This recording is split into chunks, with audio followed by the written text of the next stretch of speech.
உண்மையிலே இங்கிலீஷ் வந்து கத்துக்கணும், அது வந்து நல்லது. ஏன்னா இப்போ ஏர்போர்ட்டுக்கெல்லாம் நம்ம போனோம்னு வச்சுங்க, கை காலெல்லாம் நடுங்க ஆரம்பிச்சிடும். நல்லா போய் அவங்க எப்படா பாஸ்போர்ட் கேட்பாங்க வெயிட் பண்ணுவோம். ஏன்னா இப்போ வேர் ஆர் யூ கோயிங் அப்படின்னா நம்ம ஒரு ஆளு சார் இங்க போறோம் அப்படின்னுவோம். ஐயோ என்ன கேட்குதாங்க இவங்க அப்படின்ற ஒரு பரபரப்பு வந்துடும், பயம் வந்துடும். ஸோ அதனால தேவைப்பட்ட இடத்துல வந்து கண்டிப்பா நம்ம வந்து அந்த இங்கிலீஷ் தேவை, அதெல்லாம் படிச்சுக்குங்க. ஏன்னா அந்த பயத்தில் நம்மளால வாழ முடியாது. அதே போல வந்து அப்பா அம்மா அவங்க தான் நம்மளுக்கு வந்து இன்னைக்கு இந்த உலகத்தை நம்ம நல்லா இருக்கணும்னு நினைக்கிறது வந்து அப்பா அம்மா. அவங்க யாரும் விட்டுறக்கூடாது. அவங்களுக்கு அப்புறம் நம்மள சொல்லித்தர ஆசிரியர் தான். ஏன்னா அவங்க தான் அடுத்த ஸ்டெப், அவங்க குழந்தைங்க நல்லா படிச்சு அடுத்தடுத்து போகணும்னு நினைக்கிறது அவங்க தான்.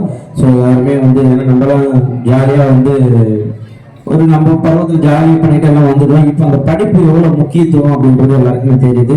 ஸோ எல்லாருமே நீங்க தான் வந்து குழந்தைங்களுக்கு வந்து சொல்லிக் கொடுக்கணும். ஈவினிங் 4 மணிக்கு வராங்களா, 1 மணி நேரம் ஜாலியாக மண்ணில் விளையாடுன்னு சொல்லுங்க. இந்த ஃபோனை கையில் கொடுத்து வீட்டில் இருந்த கேமை வச்சு அப்படிலாம் விளையாட விடாம அழகா மண்ணில் விளையாட்டும், கீழே ஓட்டட்டும், சைக்கிள் ஓட்டட்டும், அவங்களுக்கு என்ன பிடிக்குதோ அதை அழகா செய்யட்டும்.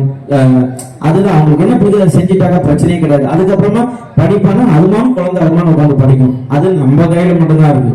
நம்ம வந்து அழகா வந்து சொல்லி கொடுத்து குழந்தைய வந்து சூப்பரா வளர்க்கணும். ஏன்னா இப்ப இருக்கிற குழந்தைலாம் ஆக்சுவலா எனக்கு தெரிஞ்சு இப்ப எல்லாமே பிரில்லியண்டா தான் இருக்காங்க, எல்லாம் புரிஞ்சுக்கிறாங்க.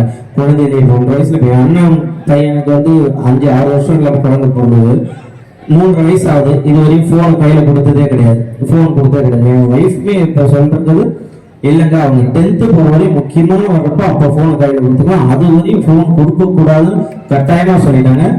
அதே போல ரூம் போறப்ப இந்த போன் எல்லா போனும் எடுத்து, ஏன்னா நமக்கு ஈவெண்ட் வர்றதுனால நம்ம பாக்கெட்ல வச்சுக்கோம்.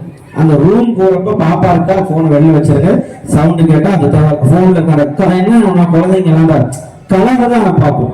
குழந்தைங்களுக்கு தெரியாது, இது போனுன்றது தெரியாது. இல்ல நம்ம காதுல வச்சு பேசுறத பார்க்கணும், இல்ல அந்த கலரை வச்சுதான் பார்க்கணும். அப்ப குழந்தைங்க முன்னே விளையாடாம ரூம் போறப்ப அது கொஞ்சம் இப்ப இருக்கிற காலகட்டத்தில் நம்ம முயற்சி பண்ணுங்க. முயற்சி பண்ணி இப்ப இருக்கிற அடுத்தடுத்த குழந்தைங்களுக்குலாம் நீங்க சொல்லலாம், இல்ல இது வேணாம், இது தப்பு, உனக்கு தேவைப்படுறதுக்கு யூஸ் பண்ணிக்கலாம். ஏன்னா உலகமே இந்த போன்ல வந்துருச்சு, எல்லாமே வந்துருச்சு, ஃபுட்டுல இருந்து அதுல இருந்து எல்லாமே வந்துருச்சு. அது ஏதாவது ஒன்று ஆர்டர் பண்ணா டக்குன்னு ஆர்டர் போட்டா வீட்டுக்கு வந்தது, நம்ம பார்க்க மாட்டோம். இப்போ இன்னைக்கு வந்து அந்த கையில இருக்க காசு நம்ம செலவு பண்ணாதான் அதோட வேல்யூ தெரியும் நமக்கு. ஏன்னா நான் அவ்வளோ கஷ்டப்பட்டிருக்கேன், சாப்பாட்டுக்கெல்லாம் அவ்வளோ கஷ்டப்பட்டிருக்கேன், ஹோட்டல்ல எல்லாம் எடுத்திருக்கேன். சென்னைக்கு வந்தப்போ புதுசுல நான் ஒரு மொபைல் எடுத்துட்டு வந்தேன், திருடிட்டு போயிட்டாங்க. நான் வந்து அன்னைக்கு வந்து ஐயோ போச்சே அப்படின்னு சொல்லிட்டுலாம் நம்ம போல. சரி ஓகே, படிப்பறிவுலாம் ஓகே, நம்ம வந்து ஓரளவு நம்ம வீட்டில் சொல்லி கொடுத்தோம். ஏன்னா அப்பா அம்மாவோட வளர்ப்பு, தாத்தா பாட்டி இன்னைக்கு நிறைய பேர் வந்து வேணாம் தனி கொடுத்தணும் அப்படின்ற ஒரு விஷயத்துக்கு எல்லாமே போயிடுறாங்க. அப்பா அம்மா தாத்தா பாட்டியோட வளர்ப்பு வந்து எவ்வளவு பெரிய ஒரு நல்ல விஷயம் தெரியுமா? தாத்தா பாட்டி எல்லாம் சொல்லி கொடுத்து இந்த வளர்க்கறது தான் இருக்கு. ஸோ நல்லா பார்த்தீங்க, ஏன்னா இங்க ஸ்டூடெண்டா யாருமே என் கணக்கு தெரியல, எல்லாம் வந்து பார்த்தாங்க ஃபுல்லா எல்லாம் பேரண்ட்ஸ் மட்டும் தான் தெரியுறீங்க. அதனால இந்த ஒரு விஷயத்த சொல்றேன். ஸோ வந்து குழந்தைங்க எல்லாம் நம்மளாம் பார்த்து ஓகே இப்படிதான் இருக்கணும். அந்த பொங்கல், தீபாவளி, திருவிழாக்கெல்லாம் தயவு செய்து சொந்த ஊருக்கு கூட்டிட்டு போய் பேர பிள்ளைங்களை ஜாலியா விளையாட விட்டு, இதுதான் தாத்தா மாறு, அப்பா மாறு, பெரியப்பா மாறு, இதெல்லாம் சொல்லி கொடுத்து அந்த மறுபடியும் நம்ம பழைய கலைகள், நம்ம சொந்த பந்தமா எல்லாமே இருக்கணும்னு சொல்லி இருப்பாங்க.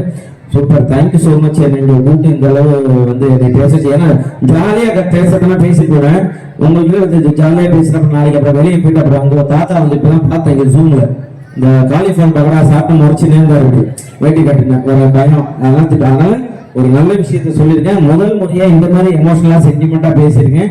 அது இந்த ஸ்கூலுக்கு வந்த ஒரு இதுவா எனக்கு தெரியல. சூப்பர், எல்லாருமே குழந்தைங்களை வந்து இதா பண்ணுங்க.